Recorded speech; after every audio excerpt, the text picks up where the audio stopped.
In the 1980s, the Philadelphia 76ers were finding the most success they had ever achieved since Wilt Chamberlain was on their roster in the 1960s.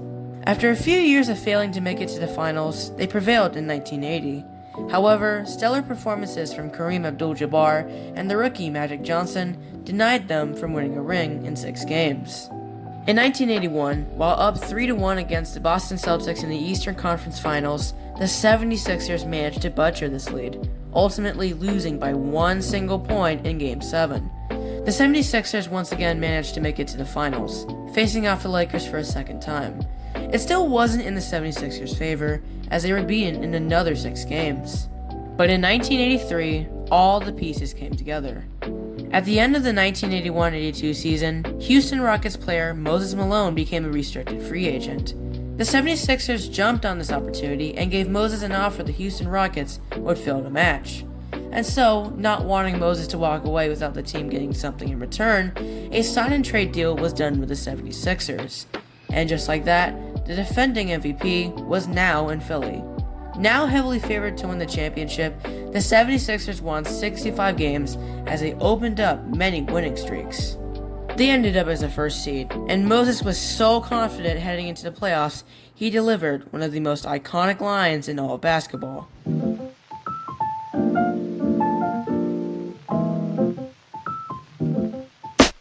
On May 31st, 1983, this line was ingrained into NBA history.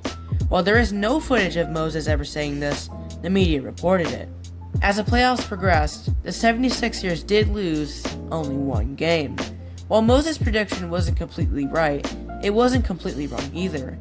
After beating the Milwaukee Bucks in 5 games, the stage was set for the 3rd finals matchup in 4 seasons with the Lakers. And after winning the first game of the series, the 76ers never looked back. They didn't just sweep the Lakers, they were also even able to blow them out in Game 3, winning by 17 points. Moses Malone averaged 25 points and 18 rebounds during the series, while Andrew Toney stepped up his game to average 22 points and nearly 6 assists. Julius Erving, while dipping in points per game compared to the regular season just a tad bit, still averaged 19 points, 8 rebounds, and 5 assists. The Sixers, who once went 9-73 in 1973, bounced back in a decade. They were on top of the world, and it looked like they were going to win back-to-back rings. However, this championship in 1983 would be of greater significance in the years to come. Not just because of the sweep, but because this 1983 championship would be the last time the 76ers would ever take the ring.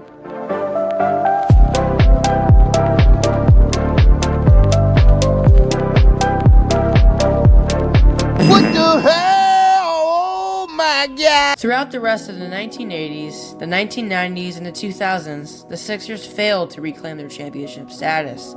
The Nets upset the team 3-2 in the 1984 playoffs. Moses Malone was traded. Julius Erving retired. Charles Barkley failed to lead the team to the finals. Allen Iverson did, but the Lakers were simply too much. Iverson got traded to Denver. The story goes like that from there. And this brings us to the early 2010s. While the Sixers made the playoffs in back-to-back seasons in 2010-11 and 2011-12, most notably getting to the second round after the career-altering injury of Derrick Rose from the Chicago Bulls, that was it for the postseason appearances in the early 2010s. By 2014, the 76ers were a shell of their former selves from 2 years ago. They finished with the second worst record in the league, and apart from Michael Carter-Williams getting Rookie of the Year, all of the other players didn't get any awards, or even a vote. The Sixers only won 19 games that season. However, in the 2014 NBA draft, the Sixers would make a decision that would change their fortunes for the better. With the 3rd pick in the 2014 NBA draft, the Philadelphia 76ers select Joel Embiid from Yaoundé, Cameroon, and the University of Kansas. He would go on to be a future MVP in 2023, even though he didn't win the championship. But those injury struggles meant that he sat out entirely for the 2014-15 season. Without any potential help from Embiid, the Sixers won an even worse 18 games, but they still didn't have the worst record. They also lost their first 18 games, and to end off the season, 26 different players played minutes at some point or another. But in the depths of these struggles, Sam Hinkie, the executive for the 76ers, came up with a plan that would try and change the team forever. It's referred to as the process. Hinkie was a guy who chose to draft Embiid as a matter of fact. He was a complete opposite of a guy who was passive with trading players. He went all out, sending away valuable players for draft picks, even if they continued to lose more and more games. It would take years for the team to succeed, but at least there was now something going on. Hinkie had been hired at the start of the 2013-14 season, replacing Tony DeLeo. At the same time, Brett Brown was hired as the coach because he fit in well with Hinkie's personality, preferring young players and having them develop into key pieces for the future. However, Hinkie was having a disagreement with Jerry Colangelo, who returned to the NBA on December 7, 2015, to become the new chairman of basketball operations, in addition to the special advisor role for the team's managing partner. This move from Jerry caused Hinkie to have his power over the organization reduced. Hinkie no longer felt that he could make decisions that were best for the team, resigning with a lengthy letter before the 2015-16 season ended. To top it all off, the process was being criticized. People thought the Sixers were intentionally losing games and being a negative impact to the NBA's earnings. So now we have ended up in the 2015-16 season, with Joel still injured, tensions in the front office, a roster that still didn't have someone who was called up to the All-Star game, a 36-year-old Elton Brand who was about to retire. The 76ers ended up with the third worst record the NBA has ever seen. They were not only the worst team in the NBA, but they were by a considerable 7 more losses. They failed to meet expectations for how many games they would win. They had the worst net rating, the worst offense in the league, and the 5th worst in defense. And when the season ended, they finished with not 15, not 13, not 12 or 11 wins, just 10. Only 1 game better than their infamous 1972-73 season, and 3 from the Charlotte Bobcats 2011-12 season. When people talk about the worst seasons in NBA history, the Bobcats 2012 season or the 76ers 1973 season come to mind. But not many think of the Sixers 2016 season, which was barely not just as bad. For today's video, we take an in-depth look on how the 76ers in the 2015-16 season got this bad.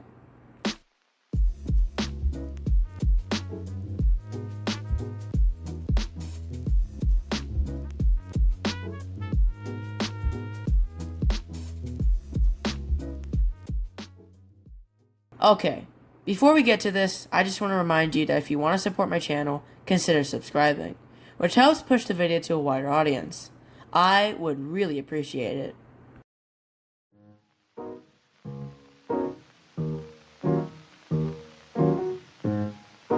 These are all the players from the 2015-16 roster. One of these players is Jahlil Okafor, who finished 5th in Rookie of the Year voting, averaging a very decent 17 points and 7 rebounds a game. Before he went to the NBA, Jahlil was the #1 recruit in college. He received 5-star ratings from all the major outlets, ESPN, Rivals, and 24/7 Sports as examples. And even more before that, he was also the High School National Player of the Year. This guy was being hyped. A few even called him generational, but the majority of scouters didn't, but still called him elite. He did struggle particularly on the defensive end and had some other things to work on, which prevented talks about him being generational in general. He was selected 3rd overall in the 2015 NBA draft, only behind D'Angelo Russell and Karl-Anthony Towns, and ahead of Kristaps Porzingis and Devin Booker. He averaged 30 minutes a game in his first season, but he didn't lead the team in minutes played. Those honors would go to Ish Smith, who at the time was 27. He had somewhat of a breakout after getting traded to Philadelphia in the previous season. Prior to that, he never averaged over 5 points per game, and was being consistently benched. But after the trade, he started averaging 12 points per game on 39% efficiency from the field, 30% from 3, and just 58% from free throws. Not spectacular or anything, but it showed that he had the potential to improve and become a decent starter. The third leading scorer was Robert Covington, 2 years younger than Ish Smith. Covington would go on to make first team all defense and get some votes in the Defensive Player of the Year conversation a few years later into his career. In this season, he averaged 12 points on 38% from the field, 35% from 3, and 79% from free throws. 2 more players also averaged 10 points per game or more, Nerlens Noel and Isaiah Canaan, but overall, no one averaged 20 or more throughout the season, a major reason why the Sixers offense was terrible that season. Also on the bench was TJ McConnell. Today, he's known for being a decent sixth man on the Pacers, but in the 2015-16 season, he was a rookie that had been undrafted. Then there's Jeremy Grant, who later became a really solid scorer for the Detroit Pistons, and then the Portland Trail Blazers. In his peak scoring season so far in his career, he averaged 22 points per game, along with 4 rebounds, 2 assists, and 1.1 blocks. Those are borderline all-star numbers.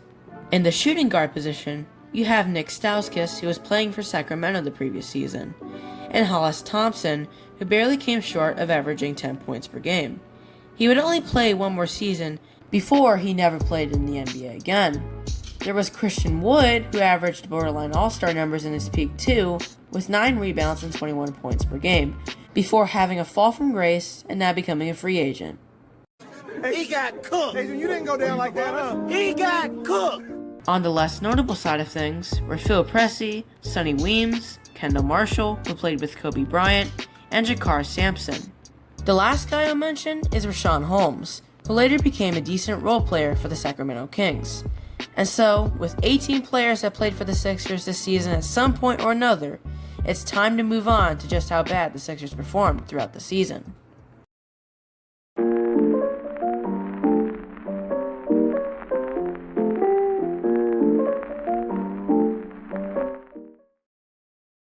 The first game in the season was versus the Boston Celtics, but right as the game started, you could immediately tell this Sixers squad was not meant to win.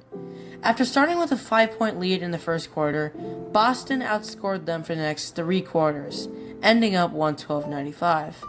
Boston's all-star Isaiah Thomas scored 27 points in this blowout, including 17 in the second half, which was a contributing factor in their win. Jaleel also had a good game, getting 26 points in his debut. He also had 7 rebounds and 2 blocks, shooting 62% from the field. He was basically on fire. Nerlens Noel also put up 13 rebounds and 14 points, getting 5 stocks. As October turned into November, a losing streak really began to transpire. They actually kept it close in the game against LeBron and the Cavaliers, but ultimately lost by 7 points.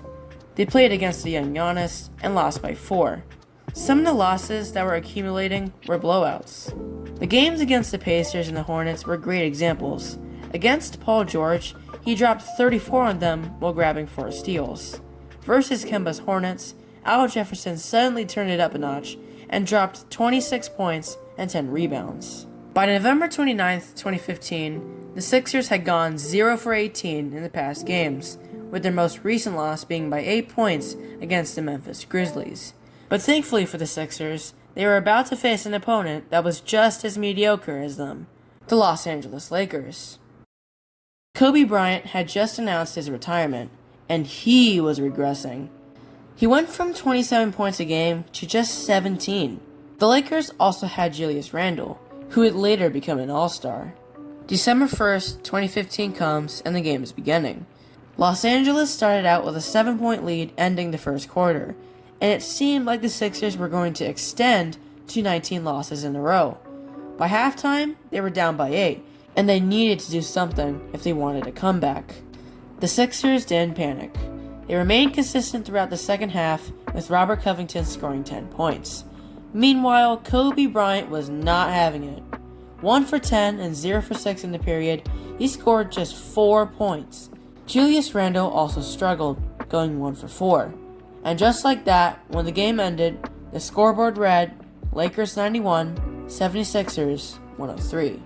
The Sixers had just won the first game of the 2015-16 season. Finally! But this was the only win for the rest of the year until just after Christmas.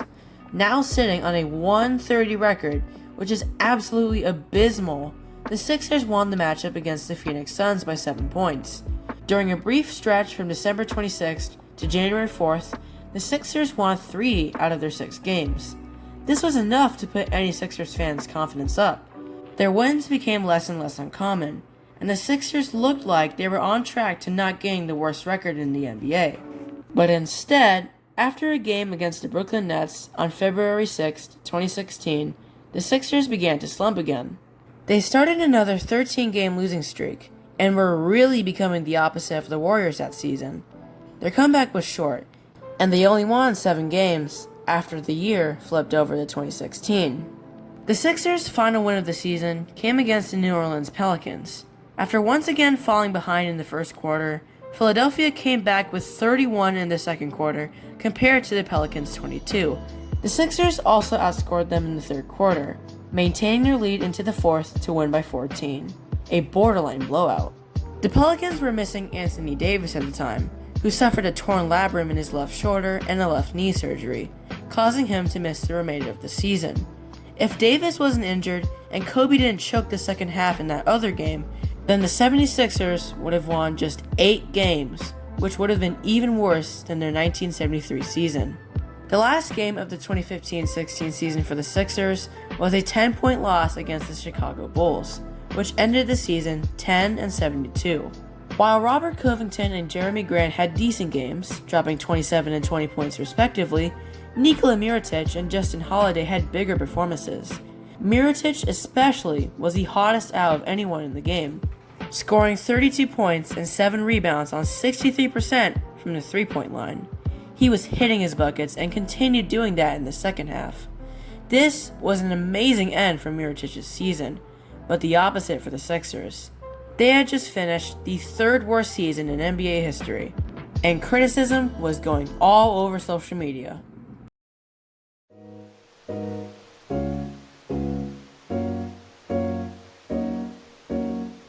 The 10-72 season was widely seen as disastrous and abysmal. The media labeled the Sixers an NBA college team due to the roster's youngness and yet to be fleshed out experience. Attendance for the Sixers dropped throughout the season below 15,000. Some fans did embrace the process, but others didn't because of the losing, an equal divide within Philly fans.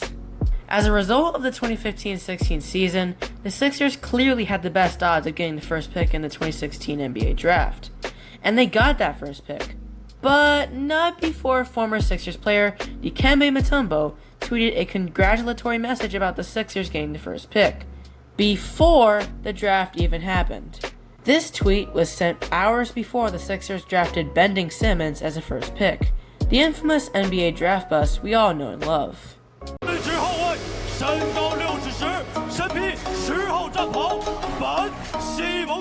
There's actually some backstory about this tweet.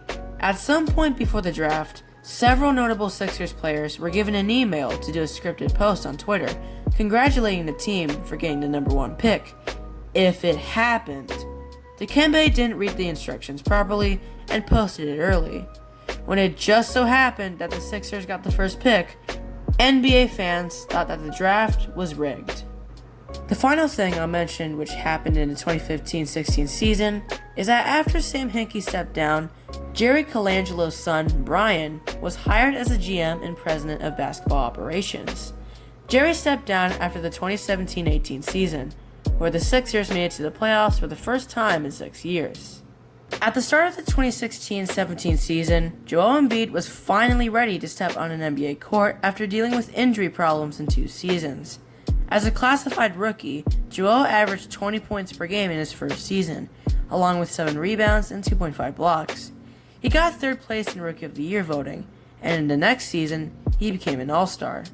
Despite extra help from Abendicitis Simmons and later Jimmy Butler, James Harden, Tyrese Maxey, and Paul George, as well as other numerous changes with the roster and the staff in the Sixers, as I said earlier, the Sixers still haven't gotten that top spot. The closest they've ever been? The Eastern Conference semifinals. One notable moment in the timeline of the process was Kawhi Leonard's infamous series-winning shot, which bounced in and out for a few seconds, and one of the most dramatic moments in NBA history. And when that shot sank in, it was true heartbreak for the Sixers, with Embiid crying as it happened and into the locker room. The Sixers have had a rough time over the past decade, especially the 2015-16 season and last season. During the majority of last season, Embiid was sitting out, only playing 19 games due to yet another set of injury problems. And when he did play, he was far from the MVP caliber player he once was. Only time will tell if Embiid will either bounce back or get worse. Possibly someday, there will be a trade involving Embiid. There have been rumors suggesting that Joel might go to the Wizards lately. For the Wizards scenario, Philadelphia would receive Chris Middleton, Marcus Smart, Alex Sarr, and 2 first-round picks from 2027 and 2030 respectively. It's unlikely that this trade will ever happen in my opinion, but the chance isn't completely zero. Anyways, I'm some random Xander, and this is it. Goodbye.